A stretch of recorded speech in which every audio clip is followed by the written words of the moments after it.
It is most typically because I've been doing this so long. Hey, it's 2 weeks before school. I know these are the decisions we need to be approaching. Hey, we are a week into school. Here's the decisions right now or the decisions coming. And looking to, 10 minutes with my EICs, 15 minutes with my art director, who is or isn't my lead design kid, is or isn't always an editor in chief.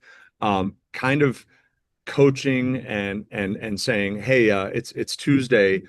Tomorrow we need to be talking about getting ready to flow our portraits. I'll say that to my reference editor. Things like that. A lot of heads up. Um,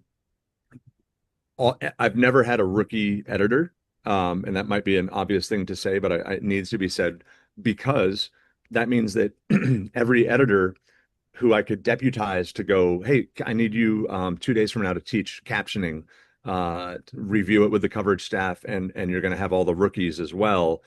They've already captioned for a year, and they know where they're going and what they're doing. So I've got that to fall back on. That at the very least, the vocabulary is familiar to them. They might not have made the decisions themselves last year, but they were around people and around conversations where those decisions were happening. They have last year's product, hopefully near and dear, and can say, oh, when we decided to do this in the index, it was because we had had a conversation about, XYZ.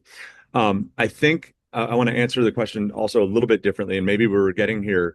It comes from a place, and I was just in California last week teaching at the Yearbook Summit at Vanguard University, and I said up on the screen, when it comes to roles and responsibilities, you can have the conversation today, or you can have the conversation tomorrow.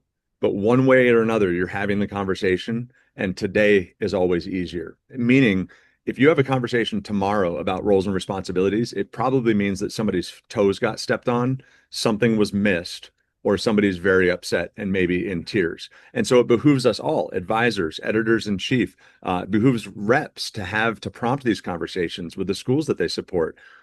How do you know who is supposed to do what and when? And I can give you a very specific example because I actually learned this from my wife when she was a dance team instructor. Just very briefly, the anecdote. The beginning of every season, she would sit down and have a conversation with her captains, and they would make an organizational chart. And it would say, Mrs. Simmons' job is to, and stuff would go in a box. Mrs. Simmons' job is not to, stuff goes in a box. The captain's job is to, is not to, and the line member's job is and is not to. And very specifically, the girls always wore gold bows in their hair. And my wife was getting so frustrated that kids were A, being irresponsible on forgetting their bows, but they were all going to her when she's trying to get them on field at a football game.